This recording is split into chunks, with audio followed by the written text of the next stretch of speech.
¿qué tal? Bienvenidos a este podcast el cual se titula Huellas del Aprendizaje.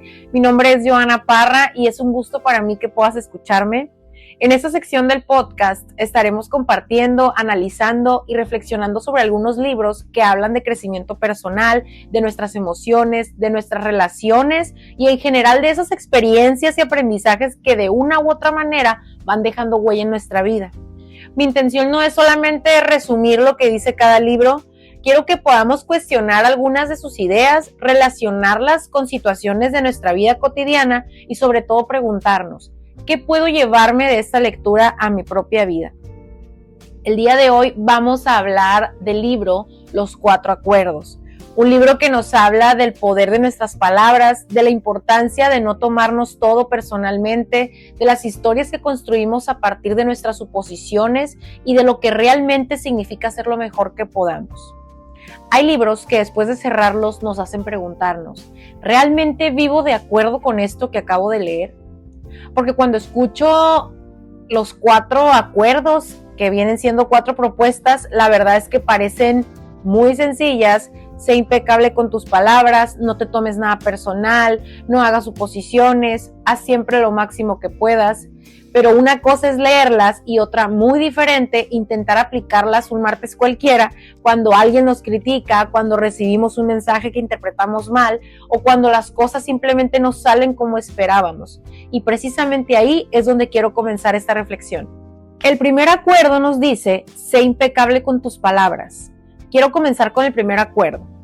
Sé impecable con tus palabras. Este acuerdo me hizo pensar en algo que hacemos absolutamente todos los días y a lo que quizá no prestamos suficiente atención, que es hablar.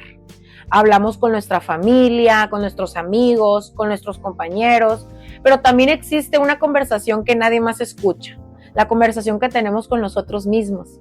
Y algunas veces nuestras palabras más duras ni siquiera están dirigidas hacia otras personas, están dirigidas hacia nosotros. Cometemos un error y decimos, qué tonto soy.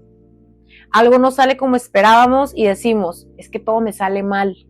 Nos comparamos con alguien más y podemos decir, nunca voy a ser como las demás personas o como esa persona.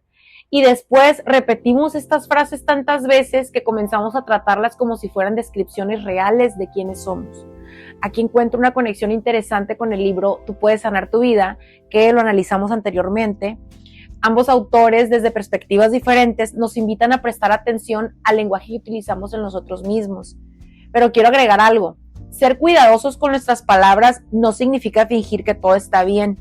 Si cometí un error, puedo reconocerlo. Quizá puedo decir, esto lo hice mal.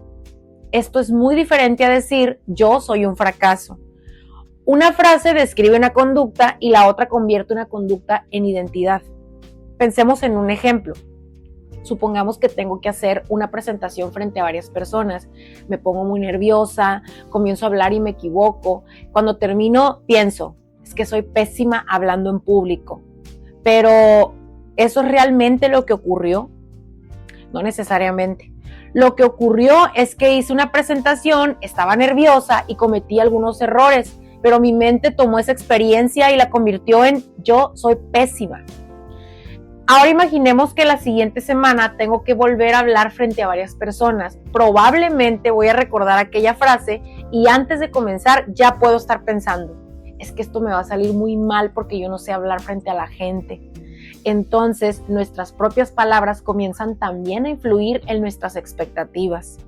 Por eso creo que este primer acuerdo no solamente habla de cuidar lo que decimos a los demás, también nos invita a escuchar cómo nos hablamos cuando nadie más nos está escuchando. Y aquí quiero plantear una pregunta. ¿Le hablarías a alguien que quieres de la misma manera en que algunas veces te hablas a ti? Imagina que un amigo llega contigo y te dice, me equivoqué. Tú le responderías, pues claro, porque eres un fracaso y todo te sale mal. Probablemente no lo harías. Quizá le dirías, pues te equivocaste, aprende de esto, la próxima vez puedes intentarlo de otra manera. Entonces aquí viene mi reflexión. ¿Por qué algunas veces somos capaces de ofrecer comprensión a los demás, pero nos cuesta tanto ofrecérnosla a nosotros mismos? Las palabras que elegimos importan, las que dirigimos hacia los demás también importan, pero aquellas que repetimos todos los días dentro de nuestra propia cabeza importan aún más. El segundo acuerdo nos dice, no te tomes nada personalmente. Probablemente este sea uno de los acuerdos más fáciles de entender y uno de los más difíciles de practicar. Alguien nos responde un mensaje y pensamos, es que está molesto conmigo. Una persona pasa junto a nosotros y no nos saluda y podemos pensar, es que seguro tiene algo en contra de mí. Si publicamos algo en las redes y alguien nos hace un comentario negativo, pudiéramos estar pasando horas y horas pensando en por qué nos comentaron eso. La verdad es que muchas veces interpretamos las acciones de los demás como si nosotros fuéramos el centro de esa explicación. Pero es que la realidad es, las personas tienen sus propios problemas, sus preocupaciones, sus inseguridades, sus malos días, y no todo tiene que ver con nosotros. Pensemos en algo sencillo, como un mensaje. Le escribimos a alguien un mensaje, vemos que lo leyó y pueden pasar horas y esa persona no responde. Entonces nuestra mente empieza a preguntarnos, ¿dije algo malo? ¿Estará molesto? ¿O por qué no me contesta? Quizá esa persona simplemente estaba ocupada y nosotros ya construimos un problema donde ni siquiera existía. Sin embargo, aquí también debemos poner un límite. No tomarse nada personal no debería convertirse en una excusa para ignorar una crítica válida. Supongamos que varias personas de confianza se acercan y me dicen, es que cuando hablamos contigo interrumpes constantemente. Yo podría responder, no me lo voy a tomar personal, pero quizá estaría perdiendo una oportunidad de aprender. Entonces, para mí este acuerdo no significa ignorar todo lo que dicen los demás. Significa aprender a separar nuestra identidad de las opiniones externas y después preguntarnos, ¿hay algo de esto que pueda ayudarme a crecer? No toda crítica es verdad, pero tampoco toda crítica es inútil. Y quizá la verdadera libertad no está en conseguir que nadie vuelva a criticarnos. Eso sería prácticamente imposible. La libertad puede estar en aprender que la opinión de la otra persona es información que podemos evaluar, no una sentencia que determina quiénes somos. El tercer acuerdo nos dice, no hagas suposiciones. Este quizás sea uno de los acuerdos que más podemos observar en nuestra vida cotidiana, porque nuestra mente es extraordinariamente buena llenando espacios. Por ejemplo, un amigo te responde, ok, solamente 2 letras, y nosotros construimos una película completa. Seguramente está enojado, seguramente dije algo que no le gustó, ya no quiere hablar conmigo, algo pasó. Mientras tanto, quizá esa persona simplemente estaba ocupada. Otro ejemplo, vemos a 2 personas hablando, llegamos y dejan de hacerlo. Nuestra mente inmediatamente empieza a pensar, seguramente estaban hablando de mí. ¿Tenemos pruebas? No. Pero nuestra interpretación puede comenzar a producir emociones como si realmente supiéramos lo ocurrido. Nos molestamos, cambiamos nuestra actitud, quizá incluso tratamos diferente a esas personas y todo comenzó con algo que supusimos. Aquí encuentro una enseñanza muy práctica. Preguntar puede evitarnos muchas historias inventadas. En lugar de pensar, seguro está molesto conmigo, podemos preguntarle directamente a la persona, ¿está todo bien? Muchas discusiones no comienzan necesariamente por lo que ocurrió, comienzan por lo que imaginamos que ocurrió. Ahora bien, tampoco podemos vivir sin hacer ninguna inferencia. Nuestro cerebro constantemente interpreta mucha información incompleta. Por eso considero que el objetivo no debería ser literalmente nunca suponer nada. Quizás sería más realista aprender a reconocer. Esto que estoy pensando es una posibilidad, no necesariamente es un hecho. Parece una diferencia pequeña, pero puede cambiar completamente nuestra manera de reaccionar. Antes de molestarnos, preguntemos. Antes de sacar conclusiones, busquemos información. Antes de construir una historia completa, recordemos que quizás solamente conocemos una parte. El cuarto acuerdo dice, haz siempre lo máximo que puedas. Este acuerdo, la verdad es que parece muy motivador, pero también puede convertirse fácilmente en una presión si lo interpretamos como tengo que hacer todo perfecto. Y aquí aparece una idea importante. Nuestro máximo no es exactamente igual todos los días. Hay días en que tenemos mucha energía, otros días en los que estamos cansados, hay momentos en los que sabemos exactamente qué hacer y otros en los que todavía estamos aprendiendo. Pensemos en un estudiante que quizá estudió para un examen mucho, todas las semanas y obtuvo un 7 de calificación. Y podemos pensar en otra persona que estudió poco y que obtuvo un 9. ¿Eso significa automáticamente que la primera persona hizo menos? Pues no necesariamente. Comparar únicamente resultados puede ocultar procesos completamente diferentes, y esto también podemos llevarlo a nuestra vida.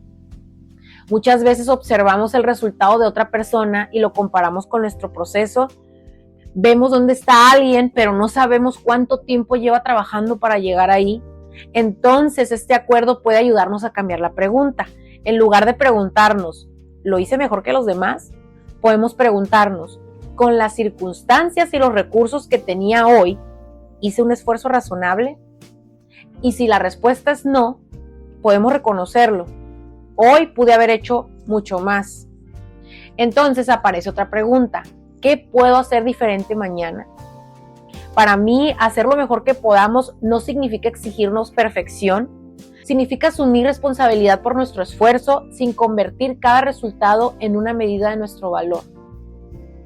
Ahora nos preguntamos, ¿qué tienen en común los 4 acuerdos? Después de reflexionar sobre los 4 acuerdos, encuentro algo que los conecta. Aunque parecen hablar de cosas diferentes, todos nos invitan a observar qué hacemos con nuestras interpretaciones, las palabras que utilizamos, lo que creemos que significa la conducta de otra persona, las historias que construimos cuando no tenemos toda la información y las expectativas que ponemos sobre nosotros mismos. Es como si el libro nos invitara a hacer una pequeña pausa. Antes de reaccionar, observa. Antes de creer una historia, pregunta. Antes de convertir una opinión en una verdad, cuestiónala. Y antes de exigirte perfección, recuerda que sigues aprendiendo. Y es que la realidad, tal perfección no existe, así que no podemos exigirnos perfección porque probablemente nunca lleguemos a eso. También quiero hacer algo que considero fundamental en esta sección de Huellas del Aprendizaje, no solamente quedarnos con las partes bonitas de los libros, también es importante cuestionarlas porque estos 4 acuerdos pueden ser herramientas interesantes, pero la vida es mucho más compleja que 4 reglas. No todo conflicto desaparece porque dejemos de tomarnos las cosas personalmente. No podemos eliminar completamente todas nuestras suposiciones. Cuidar nuestras palabras no significa que podamos modificar cualquier circunstancia solamente hablando positivamente, y hacer nuestro máximo esfuerzo tampoco garantiza que siempre obtengamos el resultado que queremos. Existen circunstancias que no controlamos, otras personas toman sus propias decisiones, existen injusticias, existen errores, existen pérdidas, oportunidades diferentes y situaciones inesperadas. Por eso creo que el verdadero valor de estos 4 acuerdos no está en prometer que nuestra vida será perfecta si conseguimos cumplirlos. Está en ayudarnos a preguntarnos, ¿cómo quiero responder ante aquello que me sucede? Y esta pregunta sí depende mucho más de nosotros. ¿Qué reflexión me deja esta lectura? Después de leer los 4 acuerdos, yo no me preguntaría, ¿estoy cumpliendo perfectamente los 4? Porque probablemente la respuesta sea que no. Me preguntaría algo diferente. ¿Cuál de estos 4 acuerdos necesito practicar más en este momento de mi vida? Quizá necesito cuidar más mis palabras, quizá estoy permitiendo que las opiniones de otras personas definan demasiado cómo me siento, quizá estoy construyendo historias basadas en suposiciones, o quizá estoy exigiéndome hacer todo perfectamente. Y quiero hacerte la misma pregunta a ti que me estás escuchando. De los 4 acuerdos, ¿cuál es el que más trabajo te cuesta? No el que más te gusta, no el que suena más bonito, el que realmente te cuesta llevar a la práctica. Porque quizá precisamente ahí está la huella que este libro puede dejarnos. No en memorizar los 4 acuerdos, sino descubrir cuál de ellos nos está mostrando algo sobre nosotros mismos. Y con esto llegamos al final de nuestra reflexión de este libro. 4 ideas que parecen sencillas cuando las leemos, pero que pueden convertirse en todo un ejercicio cuando intentamos llevarlas a nuestra vida cotidiana. Ser conscientes de nuestras palabras, no convertir automáticamente las acciones de los demás en algo personal, preguntar antes de construir historias basadas en suposiciones y aprender a dar lo mejor de nosotros sin convertir ese esfuerzo en una exigencia de perfección. Quizá no se trata de levantarnos mañana y cumplir perfectamente los 4 acuerdos, quizá se trata simplemente de comenzar a observarnos, de detenernos antes de decir algo, de preguntarnos si realmente sabemos lo que la otra persona está pasando, de no permitir que una opinión defina completamente quiénes somos y de recordar que hacer lo mejor que podemos también significa reconocer que seguimos aprendiendo. Así que antes de despedirnos, quiero dejarte nuevamente esta pregunta. ¿Cuál de los 4 acuerdos necesitas practicar más en este momento de tu vida? Piénsalo, porque quizá la respuesta te diga mucho más de ti que cualquier resumen que podamos hacer de este libro.